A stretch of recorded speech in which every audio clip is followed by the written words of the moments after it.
Hi everyone, I'm Donna Stellhorn, your practical astrologer, and today we are looking at the full moon. It's on December 4. This full moon is at 13 degrees of Gemini. We're going to do a short overview and then we're going to look at your sign and what's ahead for you.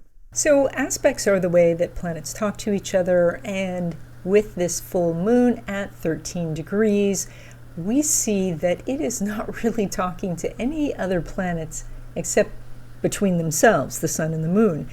Now, the orb that I give for planets talking to each other is 7 degrees, and that I give for even aspects like semi-sextile and inconjunct. For a sesquiquadrant or a semi-square, I squeeze it down to 3 degrees. But you can see on this aspect grid here that while the sun is opposing the moon, they're not making any other aspects save one, which is that exact square to the north node and the south node. So I cleared off everything else off the chart, and so you can see this very clearly, how it's actually forming a grand cross. So a grand cross is 4 squares with 2 oppositions. So we can see that here are our squares, and then our oppositions, and that forms our grand cross. And what a grand cross feels like is that you are in perpetual motion. The one square leads to the next square, leads to the next square, leads to the next square. So here with this full moon, what we have is there's a constant choice over and over and over again, or in succession perhaps, which is, are you going to choose what is familiar and easy, south node, or are you going to do your life path but do the harder thing, pull yourself out of your comfort zone and move forward? And involved in this is the sun and moon, which is one side the moon is needs and the other side the sun is ego. And so there's a combat, this part of you going on that says, this is my identity. And so if your identity is the explorer, the adventurer, you're going to go towards that north node. If your identity is, I don't want to do anything new, I want it to be comfortable and easy, you're going to go towards that south node.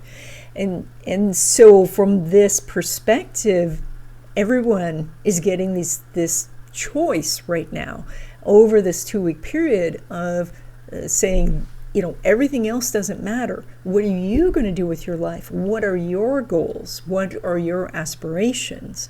And that will help you shift your identity and fulfill your needs. Now, the other planets aren't quiet completely. They're talking with themselves. So think of this as like you're at a party and you could decide who you're going to be at that party. Are you going to be the person who goes out and mingles with all of these people that you don't know, maybe finding new connections for a relationship, a friendship, some sort of business collaboration? Or are you going to stay by the punch bowl and just watch the crowd and stay to yourself? So that's the north node, south node, sun, moon dynamic going on.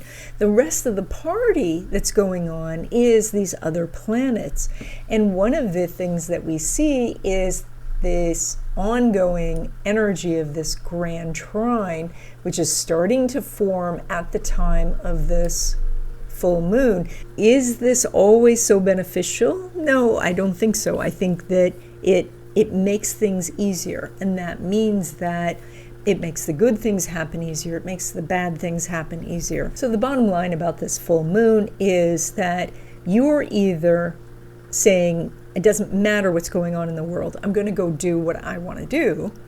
Or if you're waiting for the world to open up and the economy to shift, or for the phone to ring or something like that, it says don't do that, because you're doing that grand cross that says take action.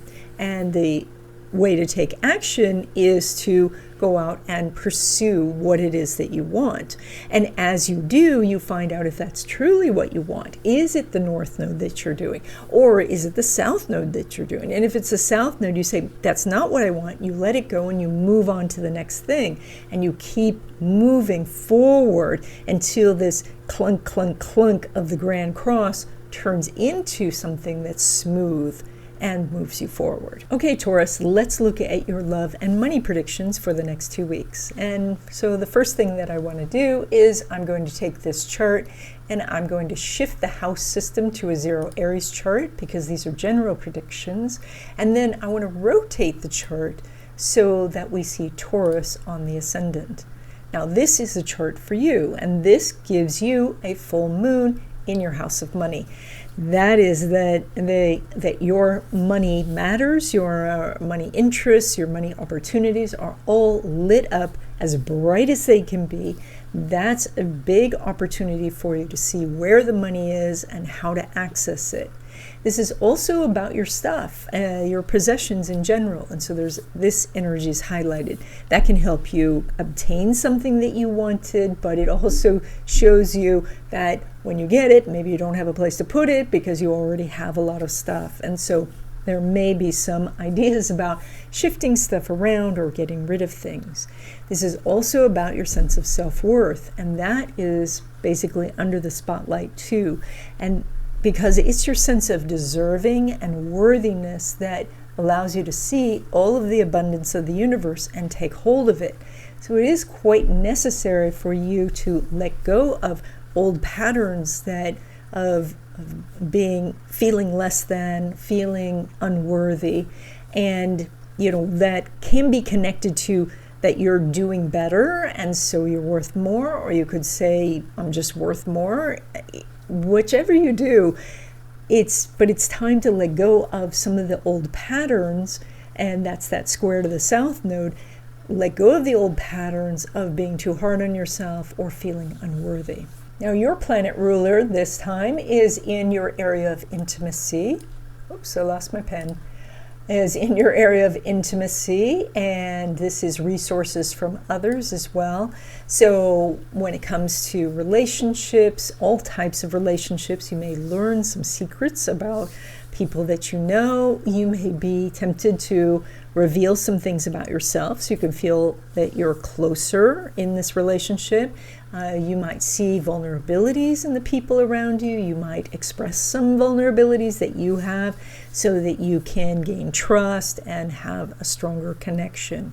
This is also about receiving from others, and so if you have issues in this area, then they're highlighted at this time. Someone may offer you something, and if your natural inclination is to say no, that you're worried about what you might owe them, or whatever issues it is, you might want to stop and say, because you don't often get this configuration of having so much in an area of receiving. And so you may want to say, okay, this time I'll take it. Now, when it comes to love relationships, specifically new love, we are looking at what's going on with your 5th house, and very specifically what's going on with Mercury, the ruler of your 5th house.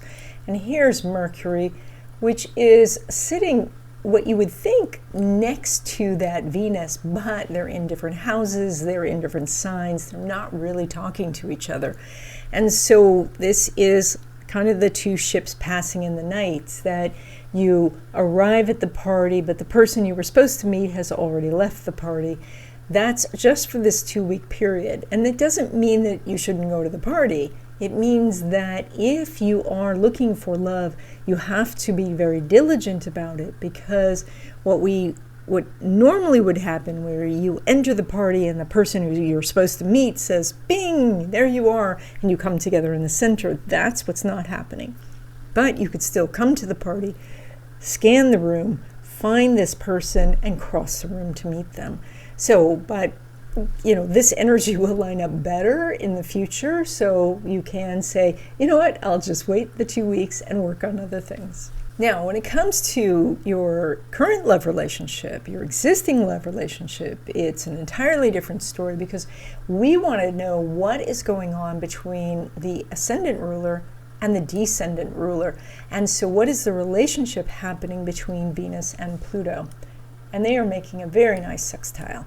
So that is an opportunity to come together to work out something, especially something that deals with a private matter. And that can be your physical relationship, or that you are looking at your finances and coming together and you're on the same page about it. It may be where the two of you are looking at the power dynamic between the two of you and balancing things out so that you both feel like you have a voice in the relationship. This could mean that if you're in some sort of counseling, that you make a breakthrough, that you have this understanding between the two of you, that you define your words in a similar way so that you both can say, oh, that's what constitutes an emergency, or that's what you mean by flirting, or that sort of thing. Now, when it comes to your money, of course, we want to know what's going on in your second house, and that is where the full moon is. Now, the full moon puts the spotlight on your money, and so from a very practical standpoint, that full moon would say, go look at your statements, go look at the fees you're being charged, make sure that money's going into the right place, look at your debt and see if it can't be restructured for a lower interest rate. Look at your different revenue sources, see if there are additional revenue sources that you can start to plant the seeds for in the next few weeks.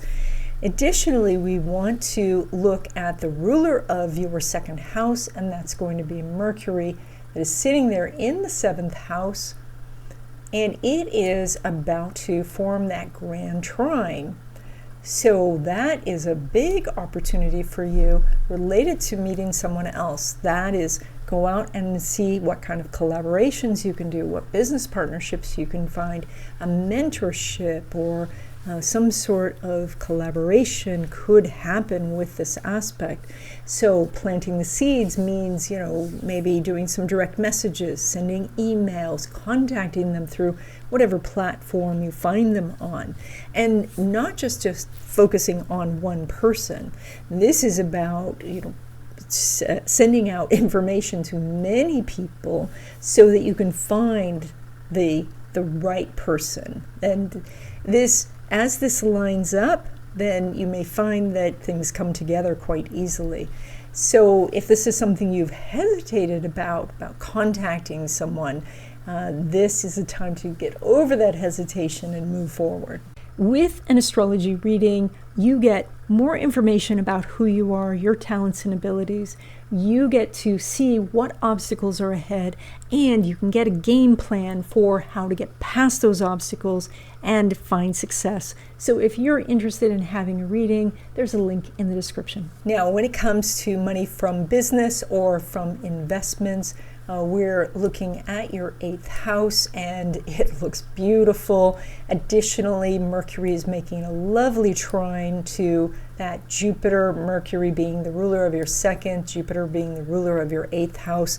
So that means that the money can land in your pockets, in your hands. So it's a very strong time. So you want to focus your energy in that direction. If you're working on a business, this is a good time to launch something. It's a full moon, make the announcement. Even if you're not completely ready, do some test marketing. If you're doing some investments, this is a good time to educate yourself.